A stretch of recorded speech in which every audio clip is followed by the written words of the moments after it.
Hello, everybody. Welcome to the podcast. Tell me your story. This is your host, Chris Baker. And today I have a guest host, actually, I should introduce. His name is James Bryan. He's kind of new to the whole thing. The internet, all this technology is like, what is this? He's going to be on here asking questions with me. And we're going to introduce our guest who we have on to tell his side of the story, Maurice. Give it up for Maurice. Thank you. Thank Welcome you. to the show, buddy. Thank you. Thank you. It's good to meet you both and be here for the storytelling podcast. All right, so tell us a little about yourself. Where are you from exactly? I'm from the literally the middle of Canada. I'm 2.5 hours away from the middle point of Canada, which means that I'm north of Winnipeg, Manitoba.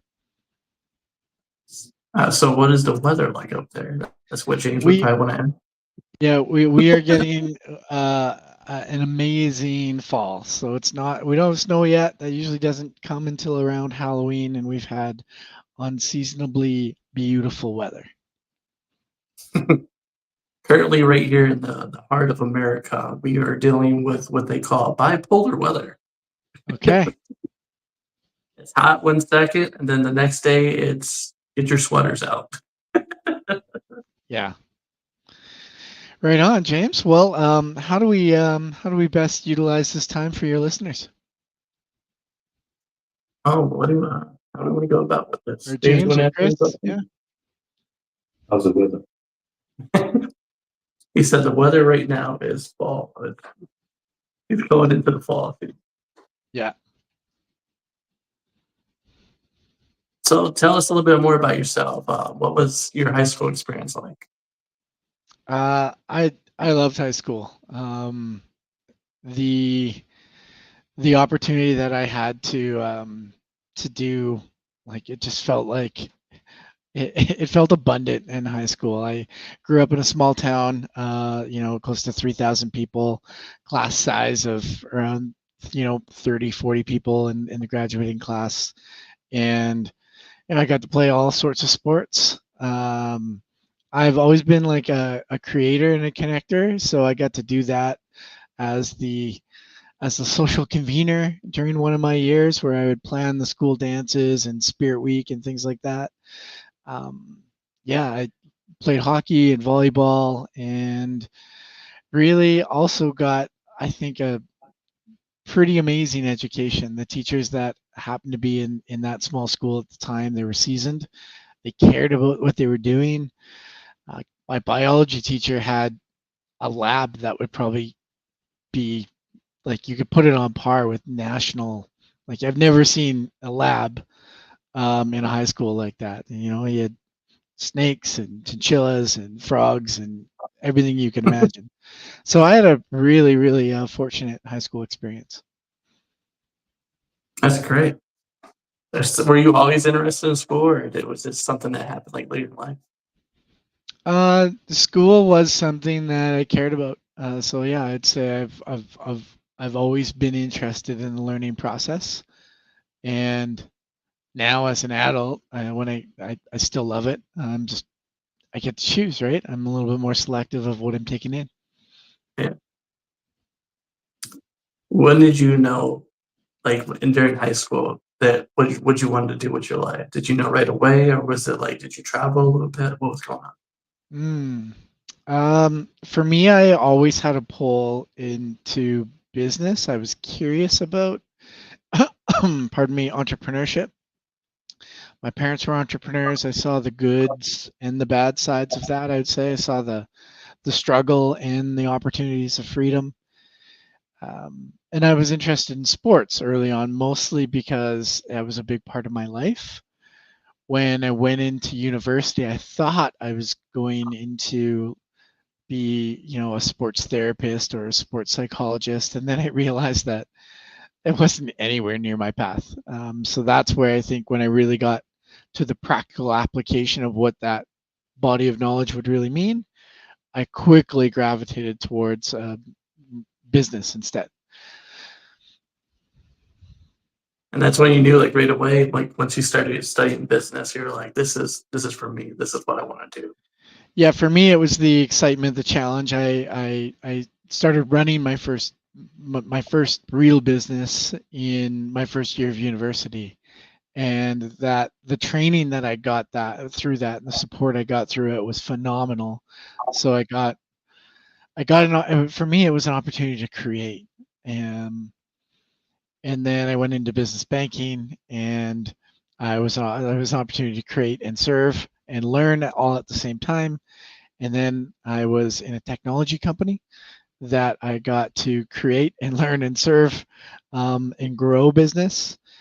And then during that entire time, I also had this other passion part of personal development, where it's like, how do I live the best life I can live? What does fulfillment mean in life? And about 7 years ago, I did a major pivot from being in the business of business, you could say, to being in the business of personal development. Would you say, like, when you started to get into personal development, like, when you were reading, like, the self-help books and stuff like that, Mm. would you say it hit you at one point or another, or you just always felt like that when you were reading it, that you kinda felt like, "Man, I understand this, and I see all these people around me that I could actually share this knowledge with and this information, and kinda pass it on to them and help them out in a way." Mm. Um, I would say it was an instant connection. It was, we gravitate towards stuff, and it was like, oh, I get this. It was always kind of inspiring and motivating. And then I would say there's been spikes, of transition points of like, oh, when this happened in my life, I really learned another layer. Um, uh, yeah, so that's the way I would describe it. Was there a Always book with major transition wa points. was there a book or anything that helped you along the way?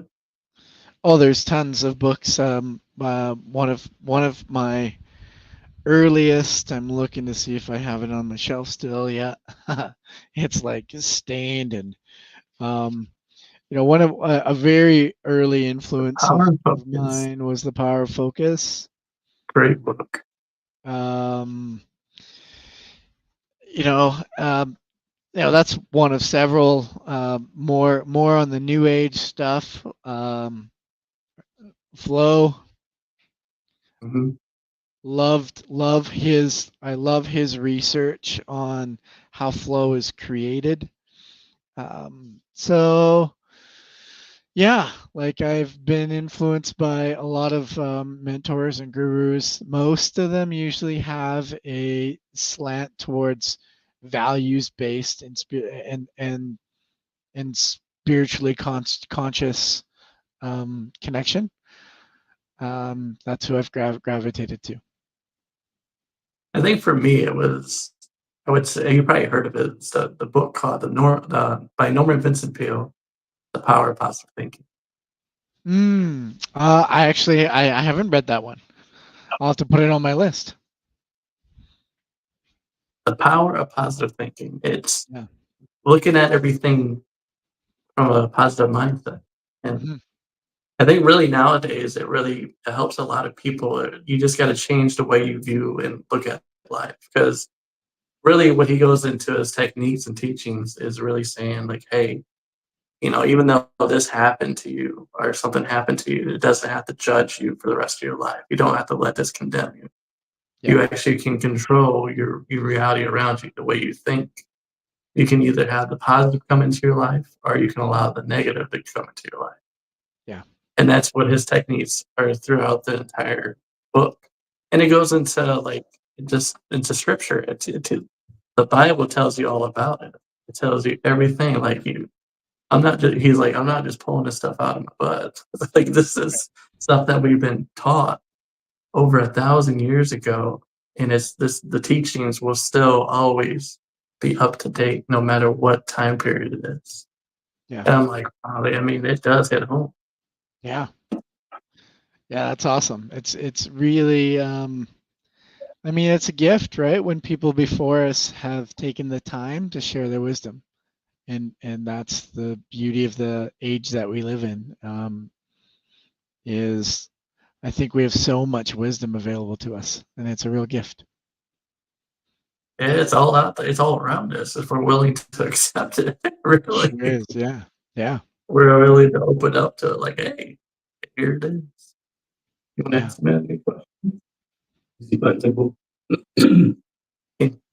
Are you bilingual? I'm not. No, I've got a very French name, and I definitely have to work through periods of inadequacy when I visit um, Montreal or Quebec because they look at my name and they expect me to speak way better than I do. Have you traveled to Europe? I have, yeah, a handful of times. I've traveled with my sister for a 3 week period. Oh, And awesome. yeah, my older sister, it opened up a world for us that we spent those 3 weeks and we're, we're Hispanic, but Okay. born on the Mexican border. Yep. So we speak some Spanish, a form of Spanish. But when you go to Spain, it's like going to England and listening to the Americans try to speak their language, and the French don't, I'm sure, aren't happy with how French in Canada speak it. Yeah. But Yeah. I've heard you know, that. with Americans, sometimes people think that we're a little arrogant. Mm, Uh, well, in 500 years, this continent has created that, and I'm sure that there's reason for it. But it's you have to accept these things. I mean, we're a young continent. I mean, 500 plus years, yeah. and look where we're at. Yeah. Who manufactures more cars than this continent? Hmm. Just a thought. Yeah. All right, you got any questions for us? Well, what motivated you to create this podcast, and have these types of conversations? I'm just a people person, really. When it comes down to it, is I traveling all over the place when I was younger. When I first got out of high school, I should say, I met a lot of people that, after hearing their stories, I was kind of thinking to myself, I wish I would have had written that down or recorded it, because I would share the information that I've heard from somebody, how they lived their life and where they came from, their background, all that stuff. And then moving that story to somebody else, and they're looking at me like, "You just making that up? Are you coming up with these stories?" And this, I'm like, no. Like, an interesting story would happen to me one time where I was getting an oil change at Walmart, and as I was sitting there, there was this old guy sitting next to me, and then the question kind of popped in my mind. I was thinking to myself out of curiosity, what did this guy do his whole life? Hmm. He probably have a whole story to tell me. So I decided to ask the guy that was sitting next to me as I was waiting to get my oil change. And he would go on to tell me that he was actually in charge of Meyer. Well, not no, actually, take that back. I've heard so many stories. He was actually in charge of a grocery store before Meyer. He Hmm. was a general manager running the show and everything. But Meyer came into town and actually stole his whole business. Hmm. And instead, he could have easily folded up and retired, but instead he chose to go to Meyer and help them become what they are now. Hmm. And by hearing stories like that, it kind of inspired me more to, like, just even walking down the street, how I'm just really open to the world. Just like, man, I'm so curious of, what is this person did for their whole life? Hmm. Like, James, for example, here, he's 81, but a lot of people would look at him as just some old guy. But to me, I look at him like, hey, this guy's got a story. He's been on Hmm. this earth for how long? For almost 100 years.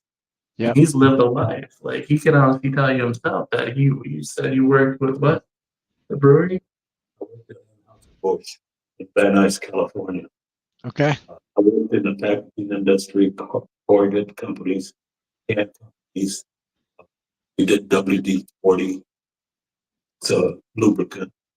Yeah. But it's all been in the packaging industry, and like I said, I'm bilingual, Yeah. and it opened up a lot more doors in Southern California than it. Right. Yeah. Like you've not only just that, but being around 82 years. Think about what has happened in the world in the Yeah. few 81 years. Sorry, 81 years. What has taken place in history? How much change has happened in this world? And he can be the living proof to tell us all about it. Yeah. And just that alone, I mean, just your everyday person. Tim, you got a story. I mean, where you came from and how you got there. Mhm. Like I believe everybody that I encounter has a story. Mhm. And that alone is one of the many reasons why I created this platform, so that Yeah. people could come on here and tell their stories and share them to the world. And not Mhm. only share them to the world, but allow people to hear their stories and be able to like take, like say they're dealing with something that's similar to that person in their story, something that's Yeah. going on in their life, and they're feeling like they can't get through it. There's no way. There's nobody's been in their position before, but yet Mhm. they come across one of these stories on this platform, Mhm. and they're like, "Holy crap! This person's actually dealing with the same Mhm. situation as me." Yeah. And then they take it and they write by notes. They're like they take this person's advice. Like if that person can do it, I can. Just got to follow their steps. Mhm. I think that's what happens to a lot of us, and not to get into a preach rant, but I think a lot of us feel like we're in a position right now where we feel like nobody's ever been in that boat before. Mhm. And that's far from the truth. Somebody at one point in time in history has dealt with your situation, and there Yeah. is a way out of it. They dealt with it, probably not to the best, but they'll be willing to share that advice, their Mhm. knowledge to you, allow Yeah. you to gain that. Mhm. Yeah. And another thing about this platform, what I love about it is it's just the fact that, say after we're long gone, this your story's still out there. And somebody in your lifeline or somebody that's interested and want to know a little bit more about your life. They come across this video and they're able to click it and they're like, "Thank you," because now I can learn more about him. Mhm. Because you're not going to find it in books. Yeah. We live in a time where it's technology now. Everything's on the internet. Mhm. Everything's in the world. And this is the greatest platform right now to share all this information. That way, when it does come 20 years, 30 years from now, and somebody wants to know about James, they wants to know about Chris, they wants to know about Maurice, they can come Google you and find you, and maybe there'll be something different in Google in 20 years. Who knows? Mhm. But somebody along that line you'll be able to find you and be able to click on you and learn all about you. Mm. That's Yeah. what I love about this platform. It's there's so many different things that you can get from just this video, just us being on here talking. Yeah. Well, thanks for sharing that. It really sounds like you use your gifts of curiosity and your passion for connection with others to, open up a space for people to be seen and heard.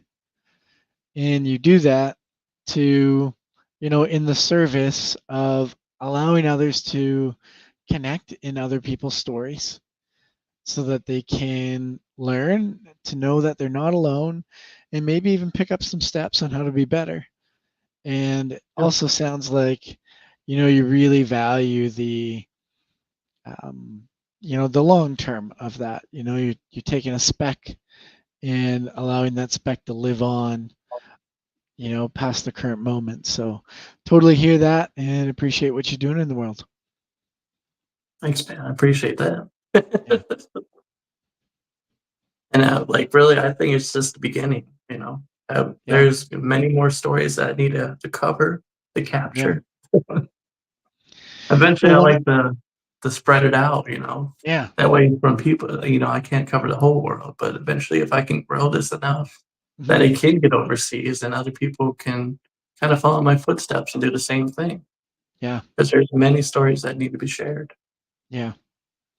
What I feel kind of called to share as we're talking about the stories of people in the work that I do, it's really a lot of it's about understanding people first. What is their story and how are they living it? And my experience is often people need help to uncouple from the programs and the things that have become a part of their story that never really belonged to them. And it's kind of those things that get attached that aren't serving them in their life anymore that become problematic. And I have a framework that helps people see that and then at least begin to start working through it. So if anyone's interested that's listening to this to have a radical look at how you're living now, a radical look of like, okay, this is the story of me and this is what it looks like at this point in time, then I would invite them to check out www. What is it? Second, I want to make sure I get it. No, lifeinventory.com. You'll get it there too, but my life inventory. There we go. www.mylifeinventory.com. To truly take an inventory of your life, I feel called to share that. So www.mylifeinventory.com. There's some free resources on there as well. Be happy to share those with your listeners. All right. So tell us a little bit more about your teachings since we're right here, right? Talking about it. Somebody that's interested and they want to know, they want to learn how does your techniques work? Kind of give us a little step by step. Yeah, well, that specific framework is really on the foundation that any change that we want to make starts with awareness. It's like to be fully in awareness, radical awareness of what's the impact of our choices in our lives. And when I say our lives, it's really kind of doing a deep dive on all your categories. What's your relationship with yourself? What's your relationship with your physical self, your emotional well-being, your spirituality, your friends, your work, your social life? Having that contextualized to come in grand awareness of, okay, is this the life that I want? And usually in that self-awareness process, in that self-reflective process, you're going to find the things which are usually related to parts of your story that aren't serving you. You're going to find the things that are sucking you of energy, taking you out of your zone of genius.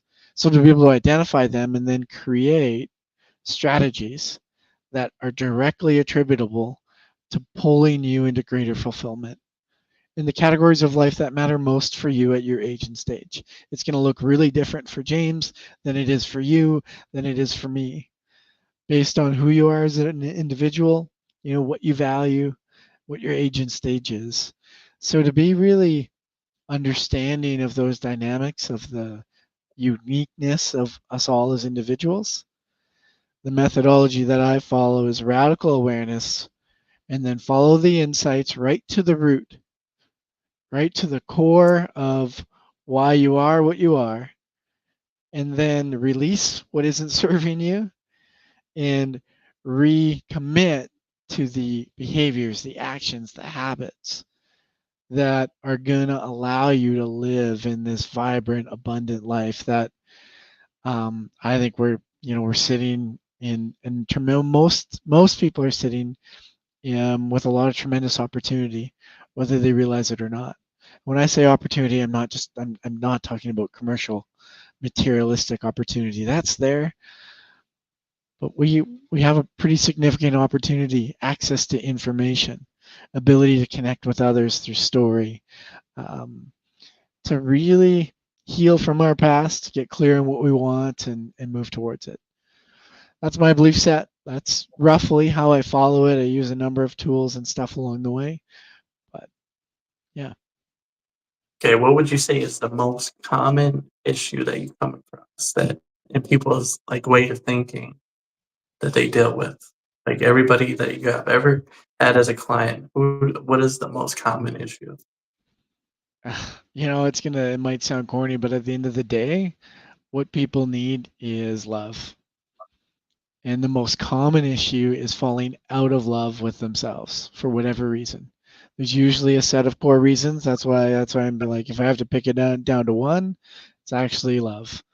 Um, they'll fall out of love in certain circumstances, or they might not feel like they're enough sometimes, or they're feeling inadequate. They might not feel worthy. They might feel like a bad person. These are the core mindsets of darkness that kind of end up kind of attaching. And at the end of it, what does that need? It needs love and curiosity to move towards, to understand, to heal. And when that happens, it's beautiful, right? It's because when that happens inside, then there's an expansion outside. And a person that falls back in love with themselves, truly wholly, is now in a position to give greatly. They're in a position to really kind of discover their gifts and passions and put it out in the world. So that would be my answer. Why do you think people fall out of love with themselves? You think it's just the way of the world, or Yeah, I think it's like it's a combination. Sometimes for people, it's big things. It's big traumas that planted seeds of self-doubt, of not enoughness, of like their subconscious is making sense of how could this happen in the world to them, and then that has to have a different understanding to fall kind of back in alignment. And then even the smallest of things, like even people with great circumstances, even CEOs of major companies that are like, you look at their world and you're like you couldn't imagine that they would want for anything. yeah, And they'll have little bits that have stuck that makes them self-doubt, that makes them, go into it. Most of us in our adult evolution have experienced stuff like that plant seeds of questioning that um, that I've discovered actually like they can be rewritten. We don't have to live in that reality. Um, so yeah, it's part of life. It's part of adult evolution. And James, I'll let yeah, James fill in on this one. yeah. James, so why do you think people fall out of love with themselves? Same question goes to you. But look at the camera. I think you're happy with the results of your life, how you've lived it, and where you're at now. I wouldn't call it love, but an acceptance that you've done a good job. Maybe we could all do a little bit better, but that's second guessing where I'm at. I had my daughter come to visit me this past week. She's 54, and she has 3 children and a whole bunch of grandchildren, which are mine. And I look at them. He sent me a picture, and I'm looking at her 2 boys and her daughter, and all of these grandchildren of hers are my great grandchildren. Yeah. And it's like, my God, where did she get the energy to, you Yeah. know, one son and one daughter for me, and I was a handful, and she was the handful. Uh, some are in law enforcement, they have 3 acres, uh, not too far from me, about 40 miles. And they cultivate these things and sell them. And I'm thinking, my God, I worked for Anheuser-Busch for 4.5 years. I worked in the packaging industry, corrugate companies, can companies, WD-40, as a Mhm. materials manager. Think, here's my daughter, happier and you know what. She looks like me, but with hair, dark hair. Uh, and I think, my God, she's happier, and she brings me stuff. Her and her husband worked on my shed in my yard this week. I'm thinking, I watch her. She looks like me with a wig, and she has a funny walk. It's a little bit heavy in the hips. And I'd look at the pictures of her children and then the grandchildren, and all are mine. And it's something at 81 that it's difficult to look at them and think, geez, it's like, how is this all possible? They were born in Southern California, and here they are. He's got a 3-acre farm in middle Ohio, and happier than can be. Mhm. Great husband. She buried the first one. He died, and now this fellow is just like, there's like two feathers together. They just Awesome. it's awesome, incredible, Yeah. incredible. But Yeah. you don't expect those things at 81 years old. Mhm. But that's where I'm at now.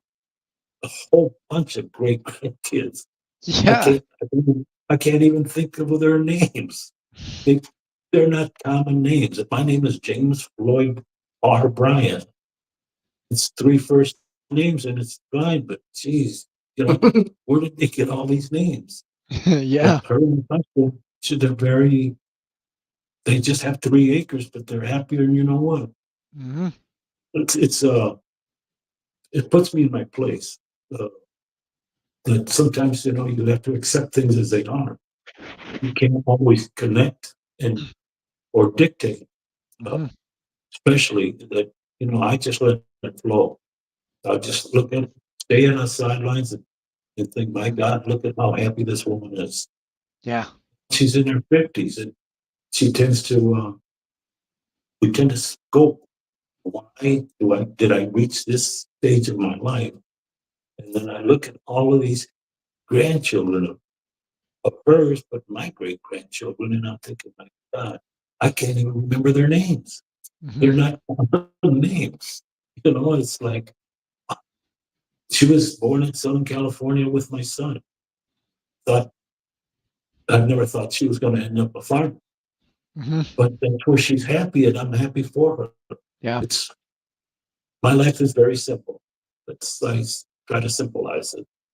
Yeah. It's life is what we make it, Yeah. except we can't. We Yep. can't change everything, but I never thought I'd be living in Northern Ohio for the rest of my life. Yeah.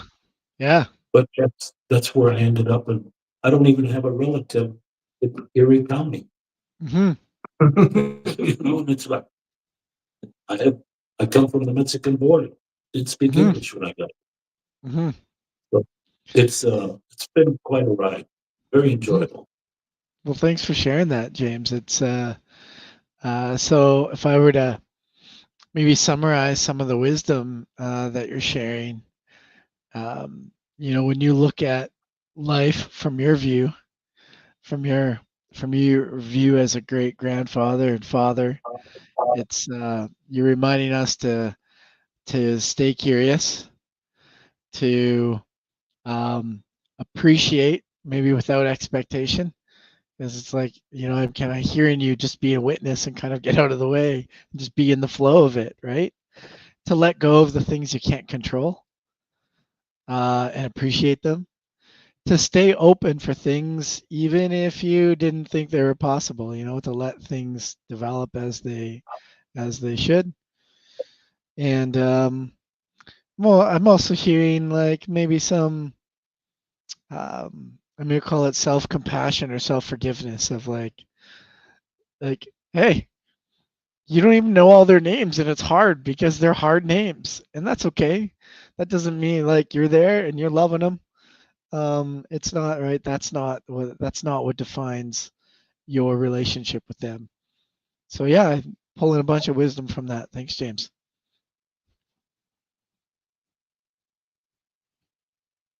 Just feeling the same thing. Just hearing him. That's another perfect example why I love just doing this show. Is just hearing them stories and just you could hear it in himself as he was speaking how much joy he had. Hmm. But I think at the same time, there's an important lesson that we all should take as that it's just really accepting life. We Yeah. never know what's going to come our way. Yeah. We got to be ready and prepared. Just enjoy it as life goes Yeah. on. Because, like you said, you're going to constantly be learning. You're always going to have something that's always going to surprise you. And he said, even at 81, he still got that curious mindset. Just like, who knows what's next? Mhm. Yeah. Awesome. Get,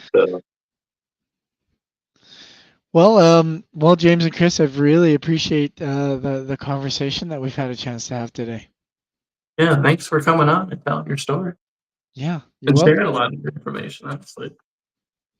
Yeah, you're welcome. I'll I guess let's see in the comments. Can I join the chat? No, I'll send you privately that link I talked about, Okay. and yeah, I appreciate your curiosity and your compassion for people, and I hope you guys have a great day and a great life. Before we wrap this up, Oh, sure. I got three. I'm just gonna end this podcast with three random questions, Okay. and then I'll do two, and then you ask me one. Okay. Okay. So the first question out of just randomness: if you could live anywhere in the world, where would you live? Okay, it's Hawaii. It's top of mind. I'm just gonna go and flow. Is there any reason why you wouldn't live in Hawaii? I just had somebody from Hawaii staying with me. I know that it's beautiful. I know it's got mountains and ocean. Um, it's English speaking. That's important to me, and like so, and it's a deeply spiritual place. So full of character.